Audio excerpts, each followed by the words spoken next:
Welcome everybody to the third panel of our first day of Digital Entertainment World in this year's virtual event.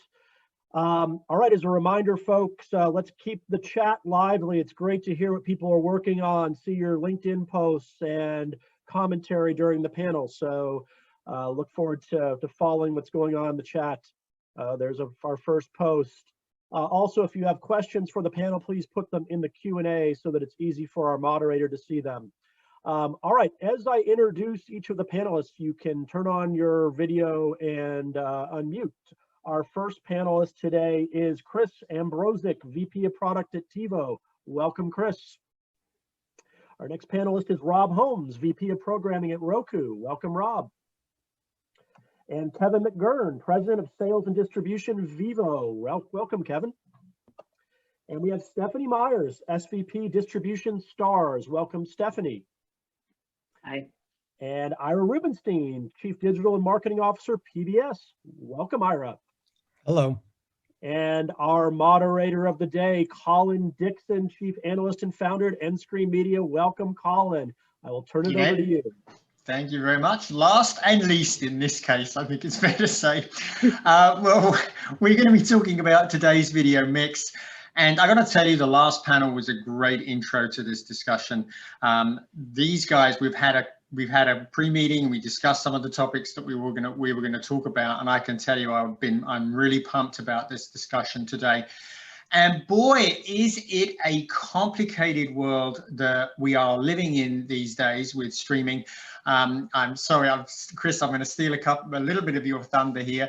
TiVo just put out their video trends report, and they said that on average now we all have about 7 services between pay TV, streaming, SVOD, and AVOD services. We have about 7 services. I've seen estimates taking it up to about 10 from Ampere Analysis when you include sports subscriptions. I suppose the biggest thing that's happened in the year and a half is the rise of AVOD and of the fast streaming services. And once again, from TiVo's report, Crackle, Tubi, and Pluto already have 11% of people using their services each. That's not all together. They're all about 11% using them. So this is already pretty complicated, right, between SVOD and pay TV and AVOD, but it's even more complicated than that because of all the video platforms between the smart TVs, the SSBs, the streaming sticks and boxes, that is, pay TV SDVs, game consoles, displays. Balancing, optimizing revenue between all of these different platforms and different distribution points, boy, it's a real mire figuring out how to make all that work and optimize revenue, optimize customer acquisition, get retention right. So that's the world that we're going to be inhabiting for the next 50 minutes or 45 minutes. So I want to get each of the panelists involved now as quickly as possible, and I want to ask them, here's your opening question. You've heard me describe this really complicated world of distribution and of optimizing revenue. So can you explain how today's video mix of distribution platforms, devices, formats, and monetization mechanisms has impacted your business? And I think I'll start with Stefanie. Why don't you let us know, Stefanie? By the way, just let us know a little bit, just tell us really briefly what you do. Sure. I'm Stefanie Meyers. I oversee Starz's digital distribution business. So that covers our distribution partnerships with streaming services like the Roku channel, which is Rob is here representing, as well as our device partnerships for our direct-to-consumer product for the app. So that includes like the TiVo stream partnerships and the Android devices and Apple devices out there.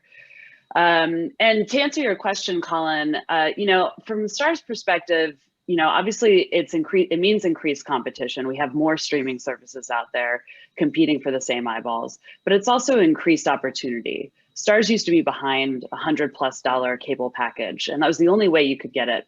Now we have so many touch points for our consumers, whether it's through another streaming channel, through different devices, and we're really just happy to be serving our customers in all these places and have this kind of direct access to them.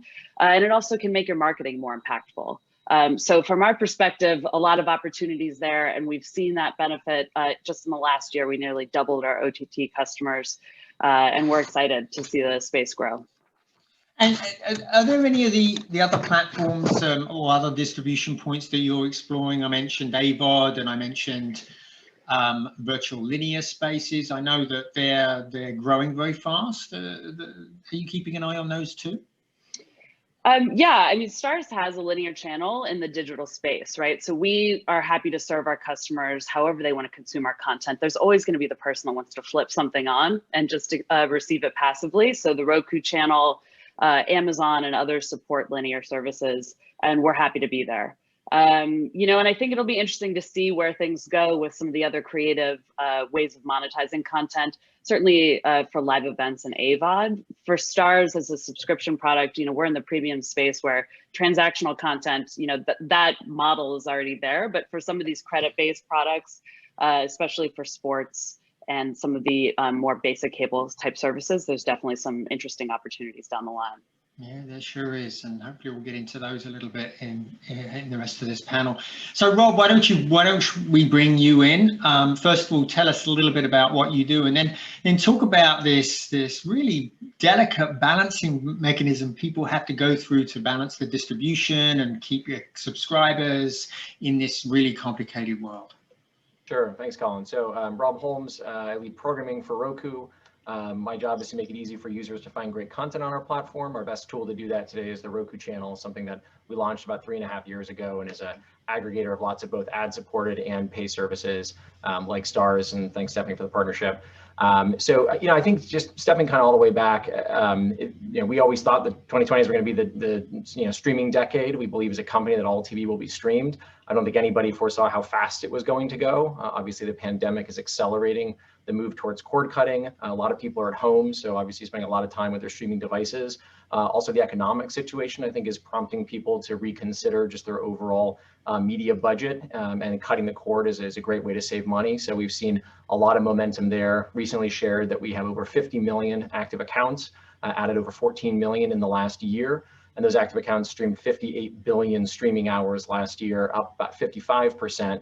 And we're at over 3.5 hours per user per day. So, you know, streaming is mainstream, and we really believe that we're just at the beginning of the decade here that we'll see that transition towards all TV being streamed. So I think very exciting time for us overall. You know, there is this balance, as you talk about, Colin, where, you know, I think people want to be direct to consumer. That's very in vogue. You know, people also want to have subscription services. That's been a lot of the theme over the last 10 years or so, is the transition to on-demand via subscription services. But as consumers increasingly transition all of their streaming to these platforms, they have a lot of different needs. You know, they may want to pay for a subscription service to watch that specific show they want to watch, and that's really compelling for them, and there's great value there. But a lot of times when they turn on the TV, they just want to watch something. And so I think the platforms are doing a really good job of making that content easily available to them in a frictionless way. So within the Roku channel, we've been aggregating more and more content, over 40,000 different movies and TV episodes today, presented for free to our users. And I think that frictionless, no-cost offering to consumers is a really compelling trend that we're just going to see continue to grow here. And one of the things that's interesting about Roku is the Roku channel and how the Roku channel is partnering with a lot of the O&O channels that are within the guide. Talk to us a little bit about that for a second. Sure. So look, I mean, if you step all the way back, in order to have a compelling streaming service, not only do you need to have great content, which many partners have, and there's a lot of investment going on there, but you have to deliver a compelling consumer experience.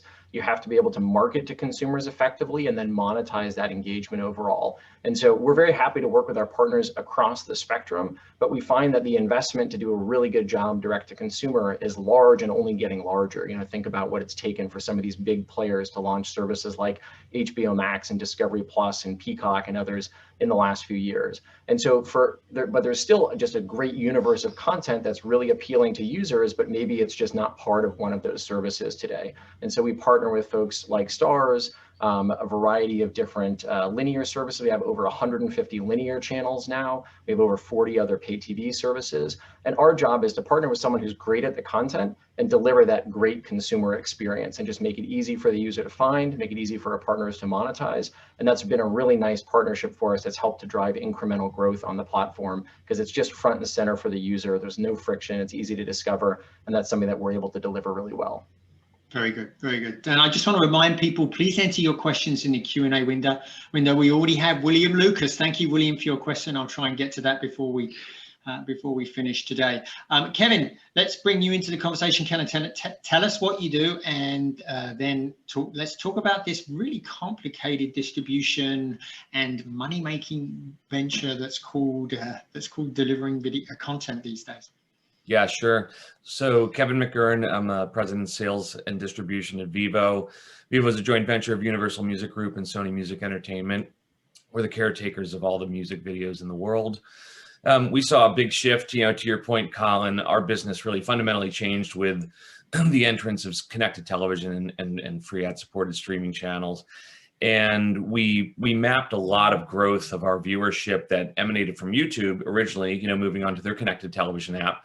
And then started to look at all of the other footprints in CTV to augment that, to create a one-stop shop for not just music videos that traffic through us, but for advertisers and agencies to come and purchase the inventory that was adjacent to those music videos. So we've seen a 40% growth year over the last 2 years.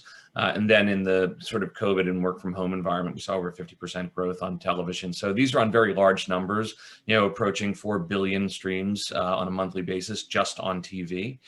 So, we've got a lot of inventory that we represent out there in the television upfront.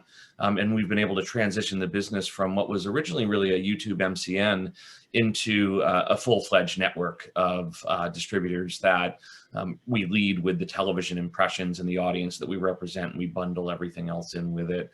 But this is a venture that is solely to benefit the viewer first, the fans, and then also the music industry.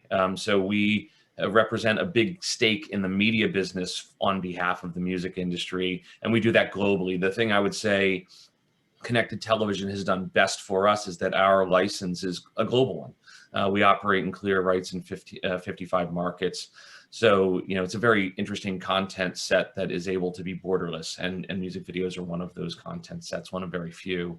So we are expanding our business on television throughout those markets and representing that to agency holding groups that are also global and multinational brands for them to gain an efficiency at a platform level scale with obviously very premium content transparency.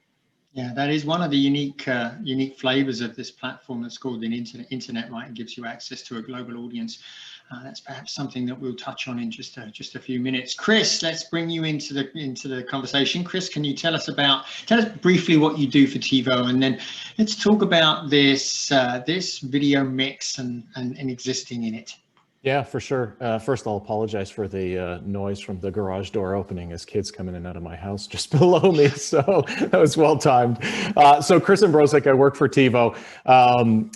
My responsibility is with a group that we call Discovery inside of TiVo, and we are essentially the personalization recommendation engine as well as the metadata engine inside the company. TiVo, of course, going through an acquisition last year with Xperi, we're now powering all these different experiences, whether that's in the TV, that's in the home, that's in the car. Many different ways in which people want to be engaged and people want to be entertained. You mentioned the 7 apps. Thank you for grabbing that number. Yeah, that's a pretty significant number.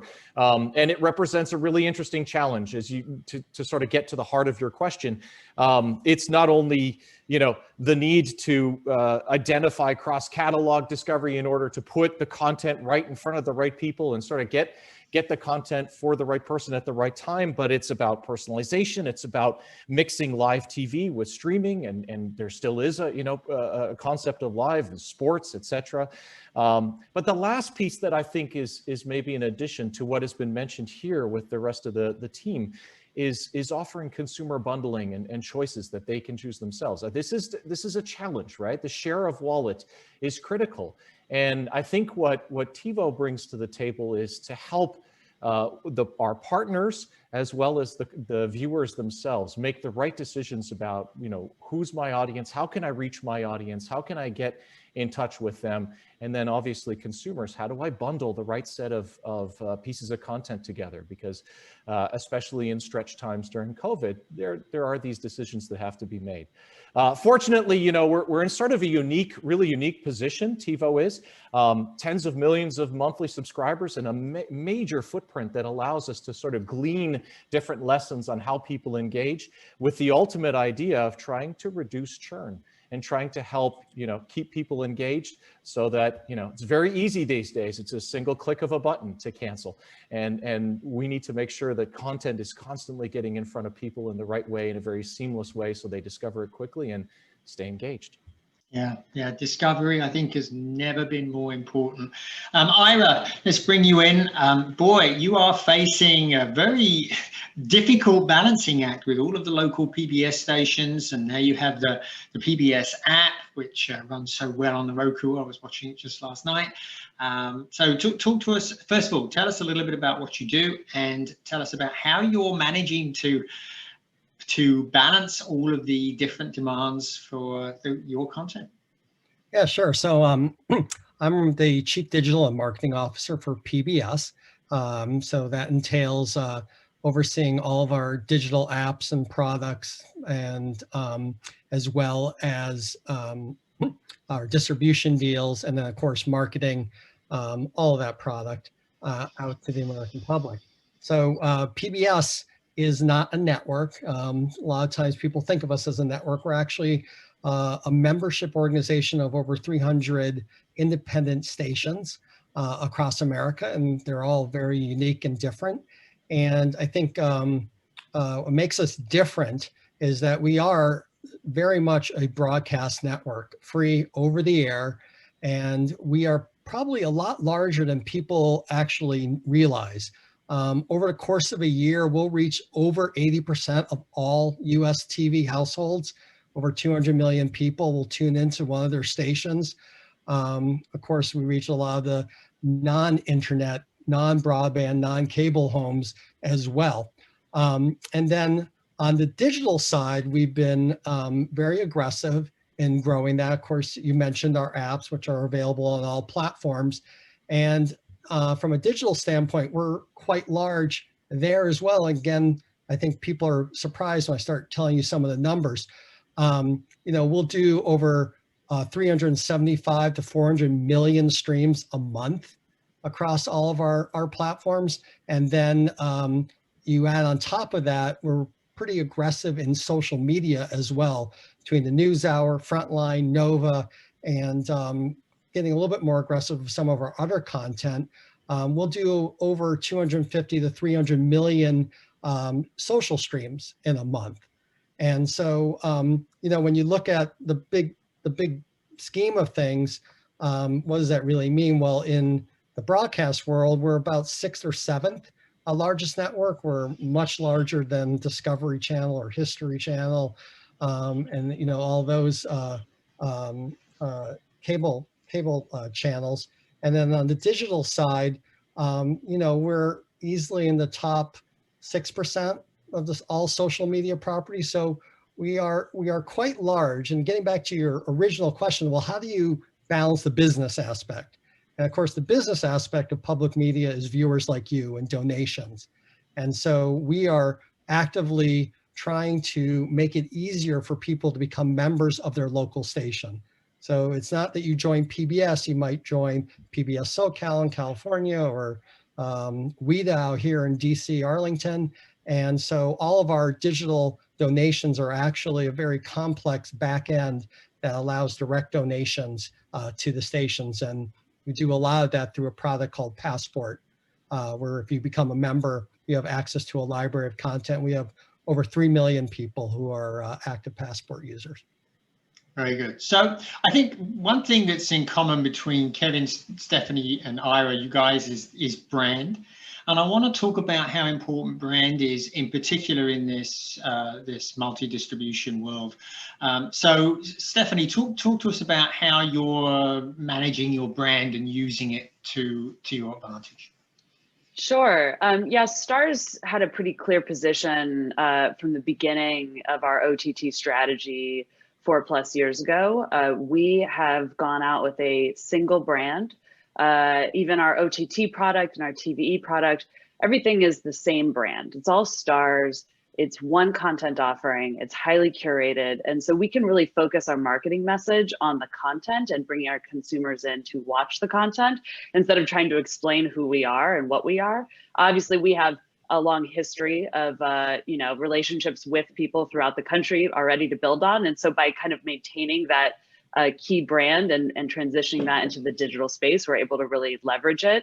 And I think we've talked about before in some of these panels, trying to get consumers into your product in this very fractured space, especially when you're launching a new business, for the HBO Maxes and the Paramounts and all these new apps out there.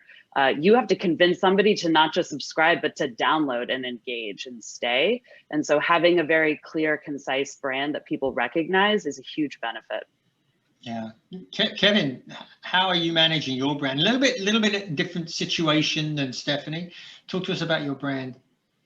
Yeah, it is a little bit different because we're an ad-supported environment first and foremost, and we distribute really to all the neighborhoods that anyone watching video might frequent. So it's much more of a ubiquity approach. And looking at the platforms that we distribute on, they have varying levels of interactivity, varying levels of programming engagement, and we're looking to synergize all of our look and feel across all of those platforms, and not just for the viewer, but also for the advertiser, and be able to package up things and make sure that they are synchronous across a media plan. But from the fan backward, we want them to know what they're getting when they show up and watch Vevo, either in an EPG or in a video on demand application tile. And that is a centralized way to program music videos, to intersperse, promotional messages, to have lots of different artists interaction as a curator of our environment, and necessarily trying to look for talent to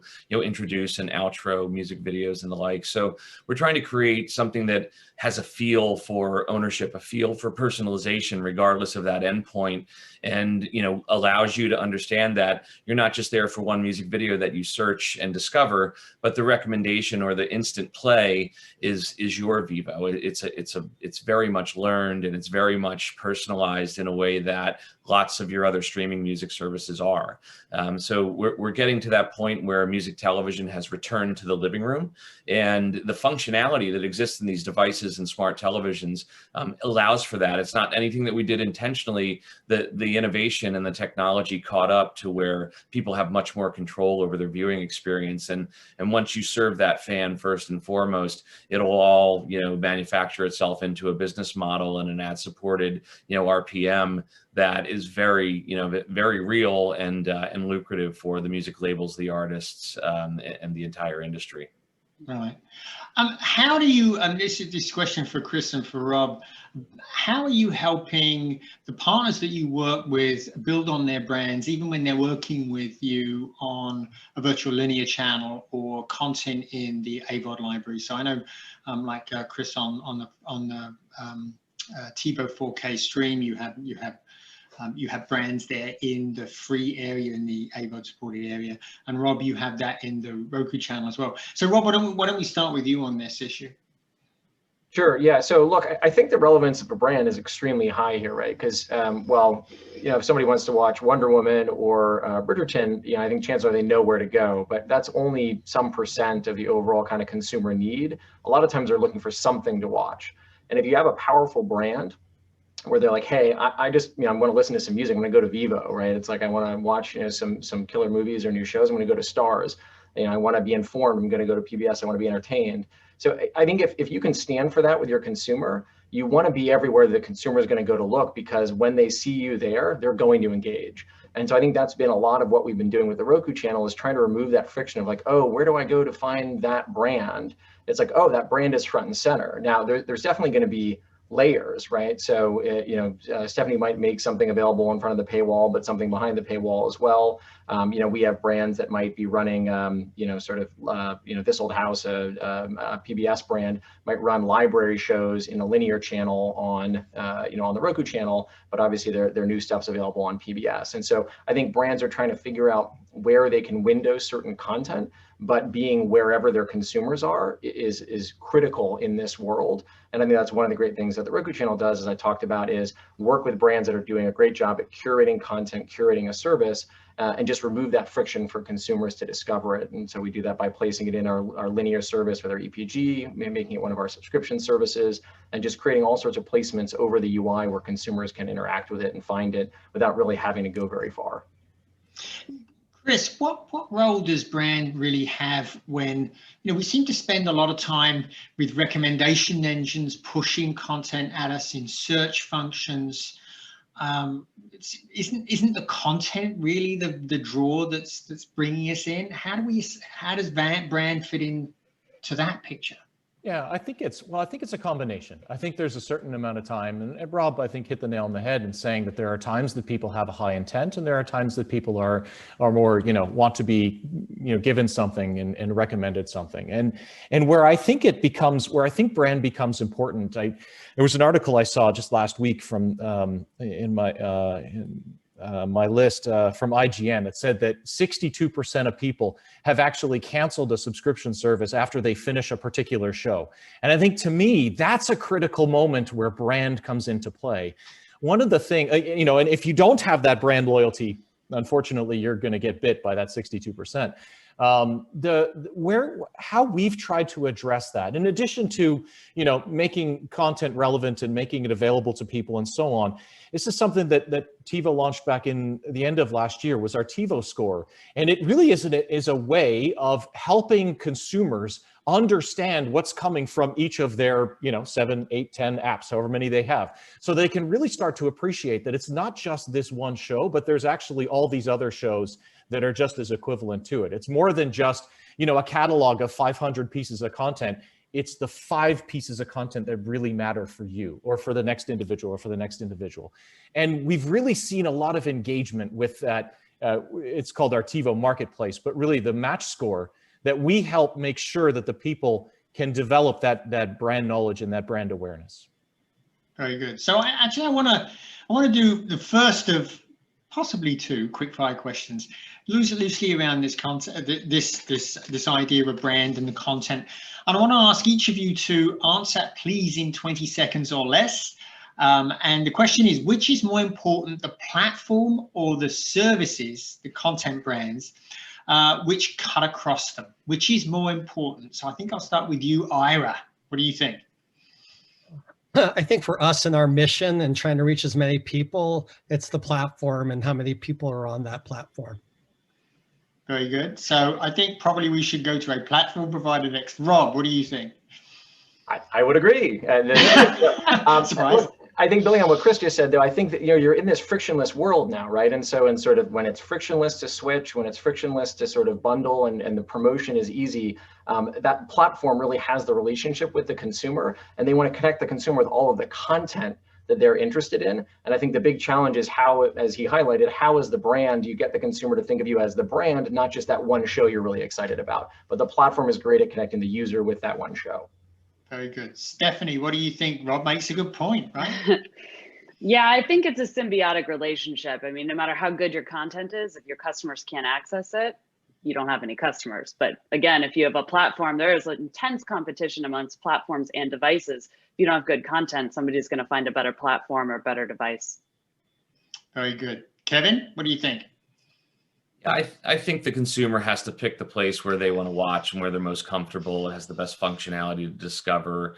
As far as the brand, I've always long felt that no one network or application is really a brand. It's the content itself. In our case, it's the artists. The artists are the brand. That's what people come and watch, and that's what they return and stay longer for. So it's maybe a little bit of a different twist on the question, but we're just trying to represent ourselves as a frame that those artists can appear in and grab their fans and keep them for long periods of time so we can create a business for them. Very good. And Chris, last word on this. Last 20 seconds on which is more important, platform or service and brand. All right. Well, I'll flip the tables. I would love to, of course, say the platform naturally, but I'm a data-driven guy, and I have some data saying that about 30% of people want that cross-catalog discovery. That's not a majority, so I will go content is king. Has been, always will be. Wow. Good, great. Okay, so let's talk about something a little bit different. All the focus in online delivery has shifted to the connected TV. It's really important, but that leaves me wondering, what is the role of mobile in this world? Now, most of us are involved in premium delivery. CTV is really important. That said, we all have mobile platforms and mobile apps.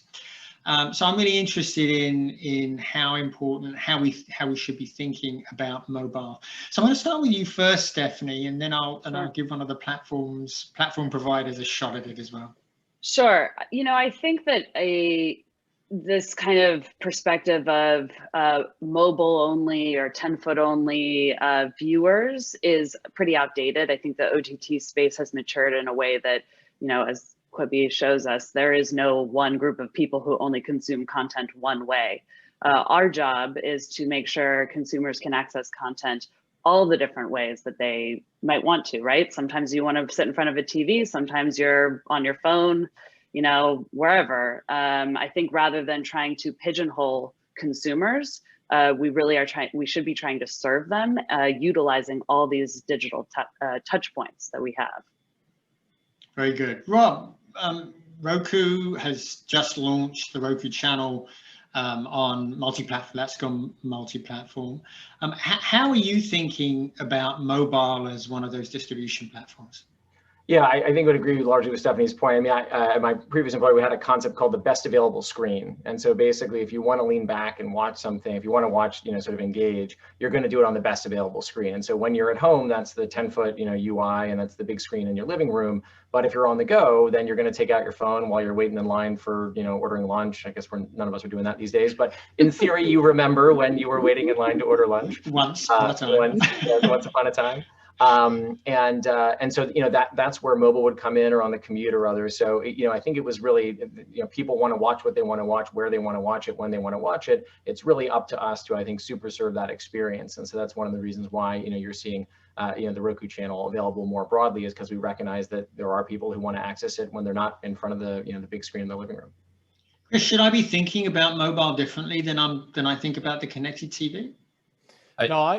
For us, I think you should, just because, I mean, mobile represents reach. Mobile represents accessibility and recommendation that is probably a little bit more pervasive than what a single environment might provide at a platform level. But it also represents virality. There's so much more sharing that can happen on a mobile phone. And it's not just the continuity between screens, which is also very important, which we're all vying for more time in the day. But the ability to share with your friends and connect over what might just be a television show, in our case, a music video or a movie, that is the place where sharing occurs today. I do believe it can extend into the living room in various ways, but today it's very much mobile driven. And I would just add to demographic thing. I mean, we have our kids, the kids app, which is separate from our older adult app, keeping the content separate. Being aware of, no tracking and things like that for the kids, but kids are highly more engaged, or any of you have a small child or even a teenager, it's on the phone, it's on the phone, it's on the phone. And so that content being geared more on that device for them was, because that's the screen they have, while, the parent or someone else might have the bigger screen. PBS Kids is very popular as well, as I found out when we did a survey of parents just recently. It's the second, it's only behind YouTube Kids. That's the only one that's ahead of it, so it's doing really well. Chris, so mobile, should we be thinking about mobile differently? No, I would echo what everybody has said here. I think it's very seamless these days. I mean, my kids are in that, you know, early teenage years where they have migrated over the last few years from doing what we tell them to do to, of course, not doing what we tell them to do. And so they're developing their own habits and behaviors, and you can see that it's just super seamless. So the only other piece that I'd add to this part of the conversation is to say that I think the onus is on us as sort of industry professionals to provide a common experience across all of these different devices. Because one thing for certain is the case, that when you have, you know, a different UI with a different experience on mobile than 10-foot, it becomes confusing. We don't do anybody any favors by having differences there. So I think that's our challenge. We got to make sure that it's a seamless experience across all. Right, right. And yes, indeed. I wanted to touch on monetization because I think one of the things that's really come across is that there's a lot of monetization innovation going on in the world of media these days. We've got new ad formats, and we've even seen incremental payment models. A new platform launch called Stream, which is using a credit-based system where you pay $9.99 a month or something, and then you just pay for content out of your credits each month, which is a very interesting model. Let's talk about that. How are we thinking about monetization innovation? Is there really any room here to do something new, or are we just going to settle back into ads and subscription the way we always have? Who would like to take a crack at that first? I see you all on mute, so I'm just going to pick on someone. Ira, you have an interesting model with PBS, so let's talk about that at least. Yeah, I mean, look, we're a little bit different than you know, other people, but at the same time, we have challenges. I mean, we need to be on these AVOD platforms. We need to be on all these emerging platforms because we need to be where the audience is, as we've all talked about. People are deciding, and it's not acceptable for public media not to be on a platform. And so, you know, for us, donation is key. And we have one, I feel it's pretty innovative product. It's right now only up on Amazon Fire. Rob, we're working with Roku. If you could give it a good word, we want it, baby. It's called One-Click Donation.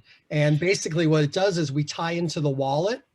And so that as you're watching the content, you want to send $1 or $5 to your station, you just click and you say yes, and it happens. And that is a significant game changer for donations to your local station.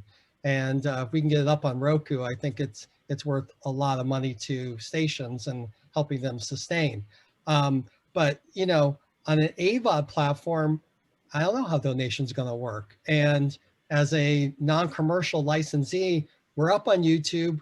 We have some sponsorship messages, but it's not like your typical one. So these are things that public media has to kind of continue to work through, but we have to do it because we have to be where the audiences are. Right, right. Stefanie, are you looking at new models inside of Starz? You know, I think it's probably a little bit more challenging for premium services to get super creative. I think you're seeing, you know, the first really foray into it was HBO Max with their Warner Media day and date announcement. But, you know, premium services have already kind of been in that transactional business. So I think where we're going to see more creativity is going to be in sports, live events, and AVOD. We're already seeing, obviously, AVOD with a subscription has turned out to be a hugely profitable business, which I don't think people pre-OTT ever expected to happen. And I think, you know, the credit-based system for sports and live events is already kind of starting to happen. And I think that's definitely a big opportunity. Very good. So, Chris, what do you think? Yeah, I don't know if we're reinventing the wheel here, or there is a chance to reinvent a new wheel. Let me put it this way. I do think that the last 12 months have been really interesting from the AVOD point of view. The share wallet, you know, what has driven what has occurred due to COVID has definitely forced this into the spotlight. I think the additional challenge is the targeting aspect of things, of making sure that you do this right. You get the right content in front of people, and you don't either waste their time or yours, for that matter, of putting the wrong content in front of them. That drives, you know, the CPMs up. It puts everybody in a better position. There's more engagement. So certainly, I think, you know, there is a difference from a year ago if we were talking about this a year ago, but nothing brand new. Just maybe doing it smarter. Very good. So I want to throw a more general question out to you guys. With all the opportunity to distribute content that's out there today, the generally accepted idea is that if you're a content provider, you've kind of got to have your own owned and operated app. You have to be running that. That's sort of your base product, and then everything else is sort of incremental to that, and about gathering new subscribers, etc., etc. But I'm wondering, can I make a business without an owned and operated app these days? So I can start. Yeah, go ahead, there. Kevin. That's actually what we did. You know, we really started the mass majority of our business distributed on YouTube. So using their platform, their reach, their technology, their monetization opportunities to build that out, and really take probably a different view than a lot of the, you know, the major rights holders that are looking at you know, streaming right now. But we're a ubiquitous distribution strategy, and I do think that there's lots of opportunity to curate and to monetize in all of these different avenues of distribution that need to be individually addressed, right? You know, they all represent different business models. They all represent different revenue share opportunities, ad models, if you will. And then there's lots of different viewership, as Ira pointed out. You know, you're talking demography that's runs the gamut depending on the platform that you're pointing to. So, you know, I think when you have a content set that is truly ubiquitous as well, one of the things that we're trying to do is to re-aggregate the fragmentation that linear television created. If you think about the summation of music video distribution in the linear environment, it was multiple channels across the guide. And we still represent all of those, you know, we still represent all of those genres and all of that viewership as well. So fragmenting it in a way that will give buyers the same ability to buy in micro targets and at premiums that they used to. And really, you know, thinking about the multicultural aspect, the local aspect on top of national, on top of international, on top of screen specific. So that's the way that I see the innovation going, because, you know, it's not just one platform that you need to address. There is both commercial and promotional value to all of these platforms, and you just have to you have to thread the needle on which one does it best. Right. And Rob, I think this is something that you're doing, right? You're actually helping people launch without having an app at all, right? Yeah, and in fact, I think it's a very popular conversation for folks. I mentioned it earlier. Obviously, being direct to consumer is a very popular theme in the market, and it's great if people want to do that. We're obviously a huge partner for people there. But I do think there are these various ingredients that you need to have to be successful, and it just doesn't make sense for every single owner of content to build all these different components. And so if you do want to partner with somebody like us, for example, in the linear channel space, you can scale faster partnering with us, but also other partners as well. And so you can have a product that can go across these platforms much more rapidly and benefit from what the platform is doing to drive that service. So with linear channels, just sticking on that theme, we launched an EPG last year in June inside the Roku channel, and then in December, we upgraded it to be part of the overall UI. And so the TV input that has all your OTA channels also now has your linear streaming channels. And we're just very excited by the opportunity that we're seeing in this space. And we're partnering with people to bring in new channels, to launch more channels outside of just their standalone apps. And I think we're very excited by that. So I think that's just maybe one example, but we've obviously done the types of things that Stefanie referred to, where we're partnering with channels to bring them into our service. And I think if you step all the way back, consumers are looking for value, ease of use. They just want it to be easy, and they want it to be a good value for them. I think these aggregated experiences, it's going to be much easier to bundle these services for the consumer and create that value and that ease of use if they're all in one aggregated experience. It's going to be hard to sort of staple together a bunch of different apps across the platform because everyone's got their own experience. That just creates a number of challenges. So I think from the consumer standpoint, this idea of bringing it all together is just going to be easier as well. And you want all the content, right? You want Kevin's stuff, you want Stefanie's stuff, you want Ira's stuff. You want to bring it all together and make it easy for the partners to be successful. Very good. So we have a bunch of questions from the audience, so we actually need to go to audience Q&A. I'm going to do one more quick fire question. I'm going to give you a heads up what it is. We'll do it in the last minute, so keep it to just 20 seconds. So be thinking about this. No repeats, please. What new business or technology barrier, record, or taboo will be breached in premium video delivery in 2021? And this is sort of Osalind Lewis asked us to look forward, so that prompted me to remember that. So just be thinking about that as we go in. Now, there were a couple of questions about news, and I think this is a very interesting question. So Jeremy Langer, he was asking, as streaming businesses increase their share of the home viewing market, what responsibility do they have to provide reliable news to their customers? Do any panelists believe there is an opportunity to be a market leader in this category? Very crowded space, news.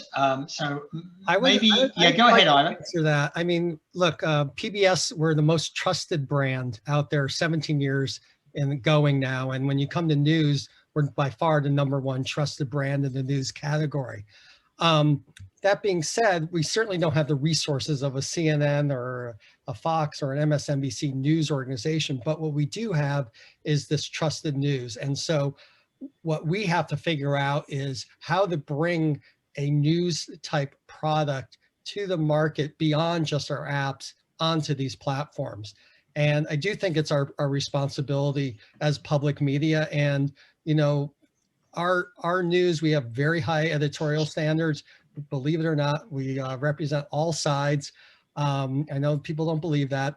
We have an ombudsman. I mean, if you're upset, you can write to this person. He's a third-party editorial person. They'll investigate, answer back to you. We're held accountable to the American public. And you have to remember, our stations are all across America, every state.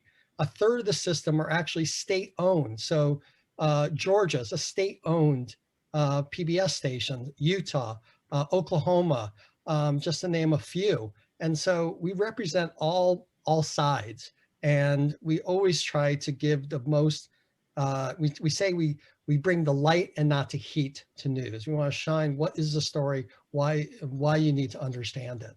And I do believe it's our mission to try and figure it out beyond just broadcast. Very good. Rob, news on the Roku platform, very important category. Yeah, huge for us. I mean, we saw records all through the fall with our election coverage. You know, we had millions of people tuning in to a variety of news services. You know, so I really do believe that we can help existing news partners to reach audiences in the streaming world and kind of continue to be vibrant organizations more broadly. You know, Ira, I'll throw it back to you. I'll work with you on your donations if you work with me, you know, bringing on PBS Nightly News to the Roku channel in a linear environment. I mean, I think more choice for consumers, kind of let them pick, you know, I think is a winning solution. It also helps bring forward and strengthen these news organizations that, you know, has been kind of widely reviewed in digital, have been struggling with that transition. I think continue to be a relevant brand and you know, service the consumer in the streaming world is really a huge win for everybody. Yeah. Oh, okay, very good. So I'm going to do one more question, and it's about voice search. And Michael Heiss was making the point that voice search should obviously operate across all of the services that are on the platform. Not so easy to do that, is it, Chris? No, it isn't. And I saw that question come up, and I thought, oh, that's a great one. Actually, I think what we're now looking at is sort of a phase 2, if you will, of the second rollout of voice on these aggregation platforms as they interact with the different apps and the different catalogs. I mean, what I've seen, you know, over the last, let's say, 12 to 24 months, maybe beyond, simple voice works, yes. But there is a tug of war happening right now between the operator, the OS of those platforms, and then the apps themselves. And when the OS takes control, and when the OS, let's call it some sort of digital assistant, is there to answer the question versus passing that back to the individual catalogs. And there is a tug of, let's be honest, there's a tug of war of eyeballs just in that right there. And I've started to see now different catalogs and different content owners come to the table and say, look, this is where we're looking to stake our claim. When somebody is doing something in-app, we want to have control of that. When somebody is on platform, but it's this kind of thing, we want to have access to that. And so I really think this question is well placed. We are right in the middle of, I think, a lot of that starting to become ironed out, because the first iteration of voice was great. You could find the show title, sure, you could find the movie title, but it needs to go beyond that and it needs to work seamlessly. And it isn't right now. There's still a lot of work to be done. There is indeed. So let's go to our final question. I'm going to start with you, Ira. Come on, what business or technology barrier, record, or taboo is going to be broken this year?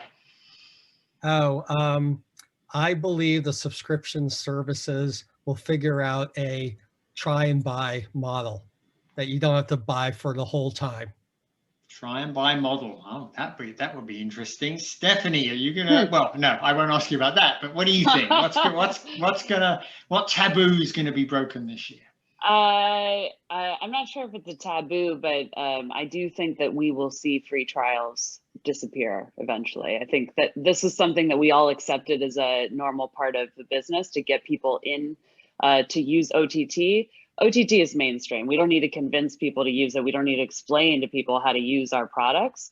And I think that, we'll see, and we've been testing, the effectiveness of free trials, the benefits of them. And I think in the next couple of years, we're going to see them go away and get replaced with more promotional values, maybe along the lines of what Rob's talking about, maybe even what Ira's mentioning. We'll see. Yeah. Kevin? Yeah, I think you're going to see more of a shift back to the great rebundling, where we've been unbundling quite a bit, and all to the benefit of the end user, hopefully. But fundamentally, I think it goes back to how you find and discover things. And Chris is trying to figure it out. I know Rob's trying to figure it out. But on all these different platforms, there's a tremendous amount of bias in search and recommendation, and it usually sits with the content creator themselves and the platform that they own. So I think that needs to get broken down in a hurry. And then I would just throw in the addition for a lot of these services that are subscription based for a free front porch. Very good. And Rob? Well, Kevin stole mine, so I'll jump in on another one that I think is maybe an obvious one, but I just think AVOD new records this year in terms of viewing and monetization.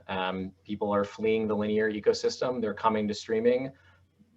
Advertisers want to reach them with ads. And so you're just going to see, I think, a massive shift in spending over to OTT that really is started last year and is just going to continue this year.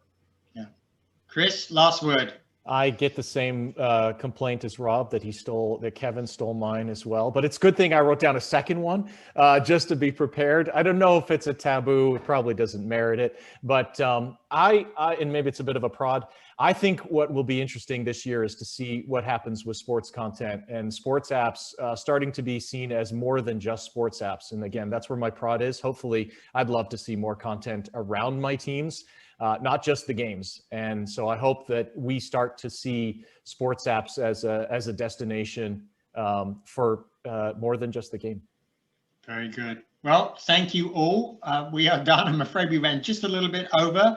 I'm going to hand it back to you now, Ned. Stick around for the next panel, or join us for the next panel. Yeah, and Colin will be our moderator for the next panel, where we'll take a deep dive into subscription businesses and look at the path to achieving subscription excellence. Some best practices will come out of that session. But thank you, Chris, Rob, Kevin, Stefanie, Ira, Colin. Fantastic panel. We'll see you folks at the top of the hour. Thanks, everybody. Thank you, everybody. Bye-bye.